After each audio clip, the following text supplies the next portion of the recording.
All right, so we are joined by Madison Central alum, class of 2011, the owner of Electric Soul Salon in Flowood, Jessica Singleton. We thank you so much for taking some time for us today. It's our entrepreneurship class here at Velma Jackson High School. We're recording this for all of our friends in Madison County Schools, Ridgeland High School, Germantown High School, your alma mater, Madison Central High School, and our YouTube channel. So thank you for taking some time for us today. No problem. All right, so before we get into your business, because it is there in Flowood, and I think I always say, a lot of young men really aren't interested in a salon, but you can learn a lot of things about how a business is run by any entrepreneur. But you come Yeah. up from a family of entrepreneurs. Your mother's actually been to my class before, so you have an entrepreneurial family. So take us Yes. back. You left Madison Central, and how'd you get on this path to entrepreneurship to where you are now at Electric Soul? When I graduated from Madison Central, I actually went to USM for a semester for fashion merchandising, and that did not work out for me. So I just started working like a regular job, and in 2014, I believe, 2014, I got the opportunity to go to Virginia College for cosmetology, and I wasn't necessarily interested in cosmetology, but it was an opportunity, and the recruiter was just like, you could learn how to do hair just like anybody else learns what they go to college. And I went for it, and um I was working in a natural hair salon before I even finished school, and it just kind of took off from there. Yeah, and that's a good point too, because from what it seems, especially in the cosmetology industry, and obviously I'm not an expert by any means of the cosmetology industry, but I've had several friends that have owned salons. And Mm-hmm. one mistake that entrepreneurs make, especially young entrepreneurs, is they jump into the business too fast. For Yeah. example, we have a guest of this class sometimes who is a doctor in Flowood, Mm-hmm. and she opened her own practice without knowing how to run a business. Now she's successful and she's had that learning curve, but she said so many people open businesses without knowing how to run a business. So talk about the Absolutely. importance of learning, whatever business you learn, but in your case, learning the salon industry first before you just open the doors and say, I have a cosmetology license, come on in. That's something that I'm actually like when I go into the schools to recruit stylists for my salon, I always talk about how everybody wants to be a boss, but a lot of people don't know how to navigate being a boss. And so for me, I had a lot of learning curves. And I took every opportunity, every salon that I was in to learn from them the do's and don'ts, things that I wanted to take with me, things that I wanted to leave with them. But I always tell them that it's always good to proper training, learn the ropes, allow yourself to be vulnerable and to be a student more than anything. Learn how to be a student first, and then consider taking the next steps to becoming um, like your own boss. Yeah. Now, a couple of things I did want to ask you about is obviously a salon is someplace that has to have a physical location. Some companies can operate strictly on mobile. Some companies can operate kind of a hybrid, but with a salon, I don't know how you can be successful without having a location. So talk about how you selected your location because that's a big, it may seem small, but that's a big deal when it comes to having a successful business. I feel like my story is so different. My salon currently that I'm in currently was actually kind of placed in front of me. Um, it was my son's godmother's salon, and she was getting ready to retire, and Ah, she okay. actually asked me if I wanted a physical location. I was coming off maternity leave. She asked me if I wanted a physical location, a bigger space, so I can elevate and expand. And in that, when she left a lot of things for me. So I opened the location that I have now in 2020, and she left a lot of dryers, a lot of like her shampoo bowls, her stations, and things like that. So, like cost and just making sure that you're Wow. prepared to upgrade you because it's not cheap. Everybody isn't that fortunate, but um, I would say put yourself in a place where you feel like you want your demographic to be and go from there. Yeah, and and that also has to do with how much you charge. One thing I always say, I don't care what kind of business it is. We've had several young people come out of this class or out of our school and started their own small business, even if it's just a side hustle, but they still started their own small business. And immediately, the first thing I tell them is you're not charging enough because you have to get out of that 16, 17, 18-year-old mindset and look at who your customer is going to be. I think Yeah.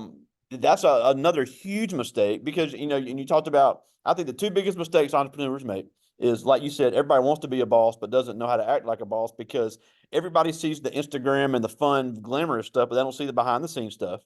And The then overhead. people are, especially from what I've seen from young Black business owners, and not just Black business owners, but young business owners in general, is they don't charge enough. They're so worried about trying to be the cheapest that they don't concentrate on trying to be the best. Yeah. I feel like it's a lot of things that go into play when it comes down to what a stylist, a business charges.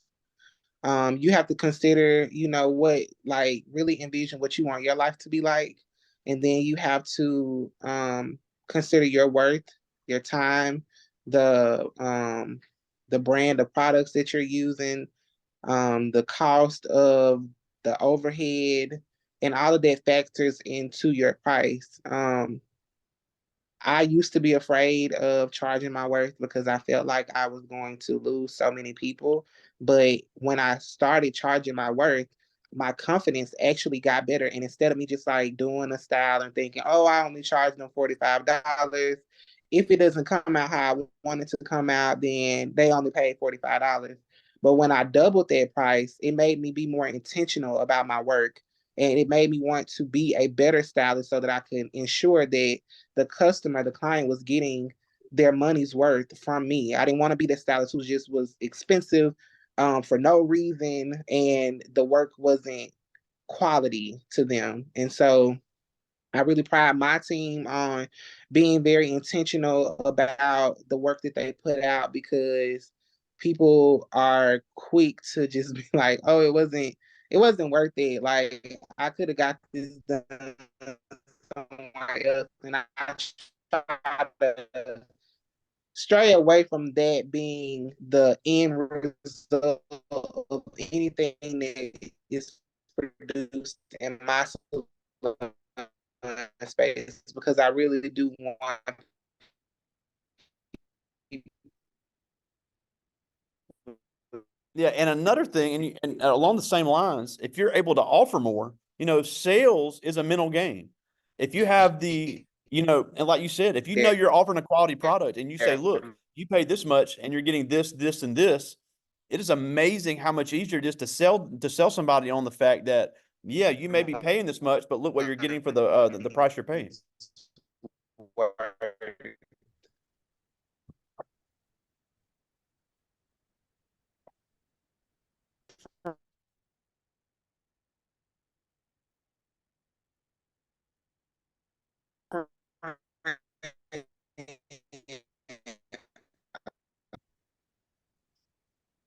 All right, so we had some technical difficulties, but we're back. So we were talking about setting the price, knowing your clientele, doing the market research, because just such a big mistake that young entrepreneurs make is not charging enough. And we talked about the how sales is a mental game of being able to offer things more. If you're able to offer more, even if it's just a little bit, that gives you the opportunity to charge more. Yes.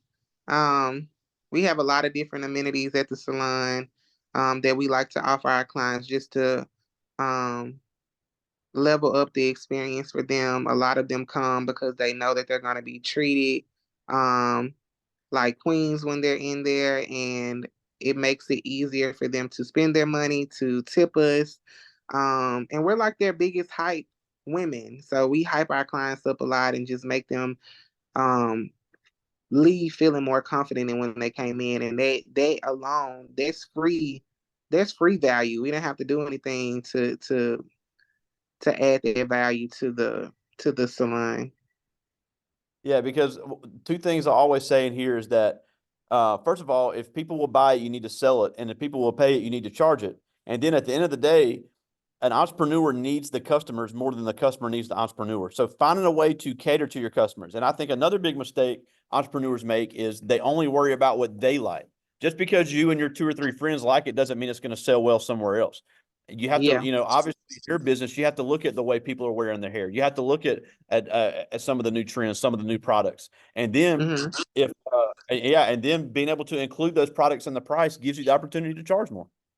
Yeah, absolutely. As the salon owner, I'm always looking at ways to navigate and upgrade the salon, and we try our best to keep up with the trends. I am a niche type of stylist, so I do believe that, um what I offer will always be needed.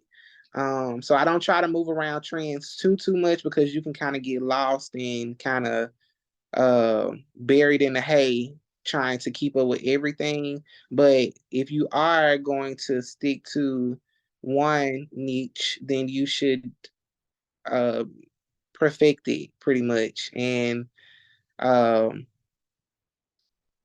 give people a reason to say, like, I have to go to them because I know that they know exactly what they're doing. Like everything points back to they know what they're doing.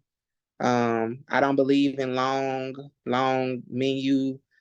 uh, menu services, just a list of things that we offer and people getting lost. I don't believe in that. I believe in simplicity. Yeah. If you can do one thing well, people know they can get it there, they will pay for it. Yeah, especially if you know how to market it.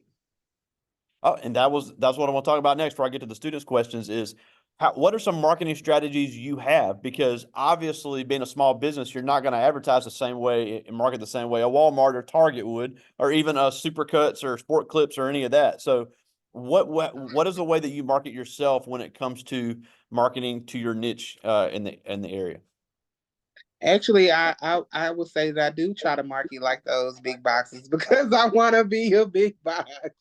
So I do a lot of advertisement.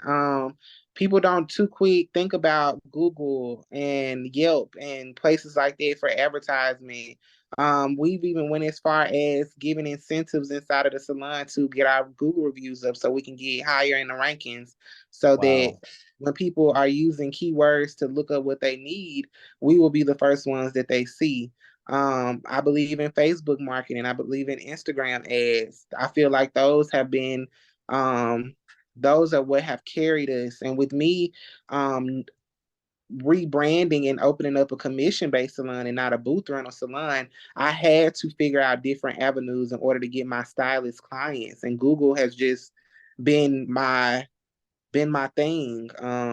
Staying on top of that, making sure that we're visible in the bigger search engines so that people can see us.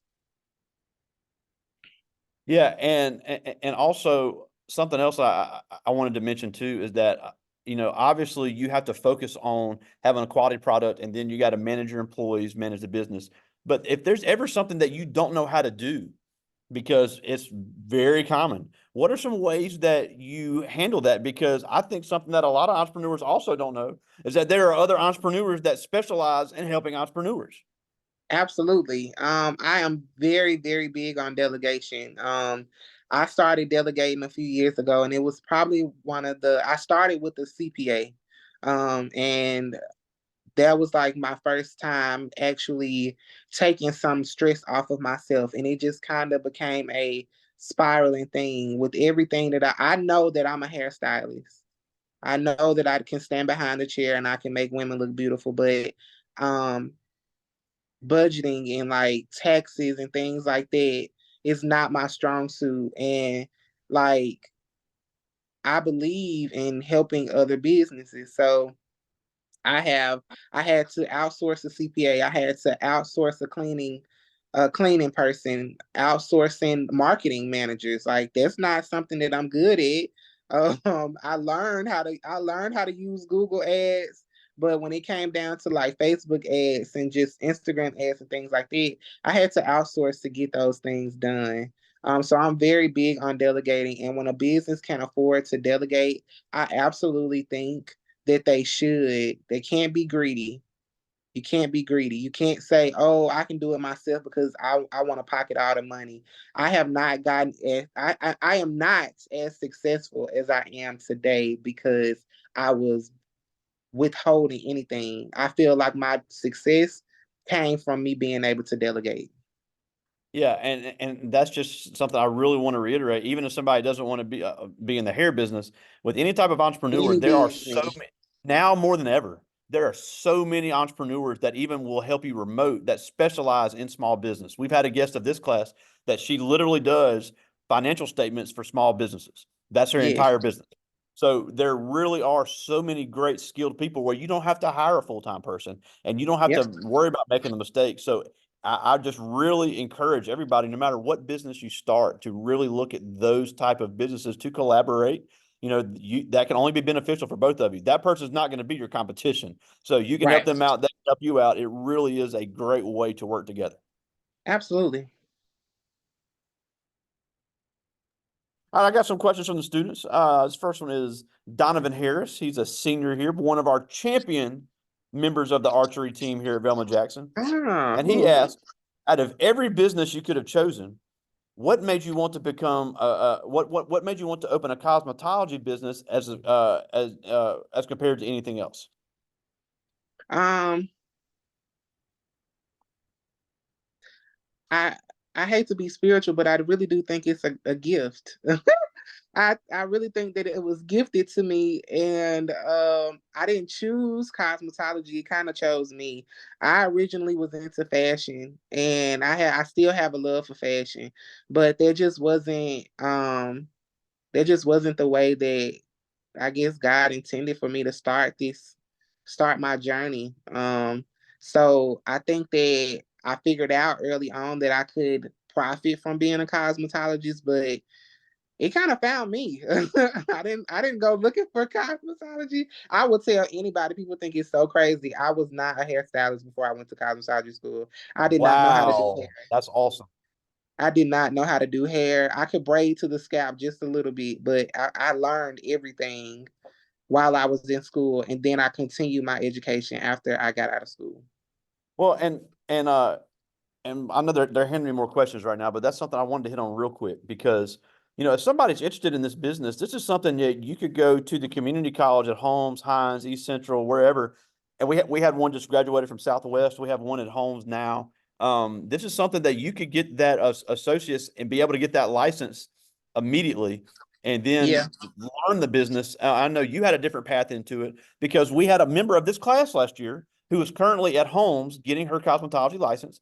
And her Yep. business concept is she wants to have a virtual business of black hair for non-black parents. For Oh yeah.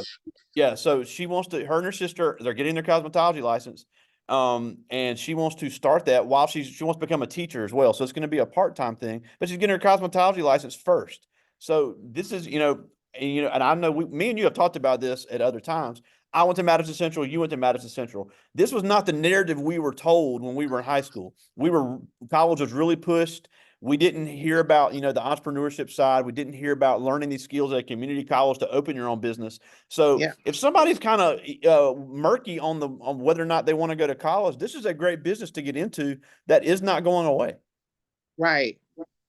I'm really grateful to have been navigated down this path because I was definitely thinking that I had to go to college. I had to get up 4 years. Like I thought that that was what I had to do. And when I learned, like it doesn't make it less hard. The fact that it took a year for me to get my certification. I still had to put in a lot of work. I don't want them to think that like, okay, so I don't have to go to college. I could just be an entrepreneur and it's just gonna come. It doesn't necessarily work like that. But if you do the research and take the time to really figure out your business and don't give up on yourself, um, it can really work out for you. Absolutely. And I just have one more question. This is Braylon Carter. He's a ninth grade member of our band here. Okay. And he asked, what plans do you have for expansions in the future? I'm that's a good question. Right now I'm in the process. I've been at my current salon for 4 years. Um, in the future, the near future, I want to expand to a bigger space because, like I mentioned earlier, I do have a commission-based salon. So I basically have a training salon. I train stylists up, Wow. and then I put them on the floor and allow them to build their career inside of my salon space. In a safe space so that they can grow comfortably and without the pressures of booth rental and things like that. So I want to expand so I can take in more stylists coming out of cosmetology school and just giving giving them more opportunities to grow. So that's what's in Well, the that's future right now. well, that's awesome. Now we're almost out of time, and we thank you so much for taking some time for us. But a couple of things before we go. First of all, with prom season coming up, if anybody needs any type of hair things or needs a regular person on their hair, tell us where to find you online and where your salon is located. Okay, you can find me at Electric Soul Hair Salon on Instagram. No dashes, no spaces, all together. And of course on Facebook. We are located at 1006 Top Street, Suite A in Flowood, Mississippi. That's awesome. So, with the prom season coming up, this could be your answer here. It could be your answer here, ladies. Now the last thing before we go, you know, and you know, I have all young men in here with me personally right now, even though we'll have young ladies to see this later. You know, even if, you know, this isn't a business a lot of men get into, but a lot of the things that you talk about are things any entrepreneur can use. So, Yeah. if somebody is serious about becoming even a part-time entrepreneur, what do they need to knock out first before they really take that step into entrepreneurship? Um, Business wise, like getting your LLC, um, getting your EIN, and then from that point, or maybe even before, do your research. Really figure out what your why is. Tap into what's your why. Why are you doing this? Why do you want to do this? And let it be something that will create legacy. Don't just say, I want to make more money. So I want to open my own business. Um, Sometimes the money factor is disappointing when you're an entrepreneur. And so to going in it for money is not the right, it's not the right why. So I wouldn't go into any type of entrepreneurship career path because of the money, because the money will let you down. Um, Sometimes before it brings you up. So do your research, figure out your why. And then once you figure out your why and you've done your research, get your credentials together so that people will take you seriously and then go from there. Absolutely. Love to see it. So again, Electric Soul Salon right there in Flowood, the owner and founder and the number one person on the chair, Jessica Singleton. Thank you so much for joining us today. Thank you so much. All right. Talk to you soon, buddy. All right, bye bye.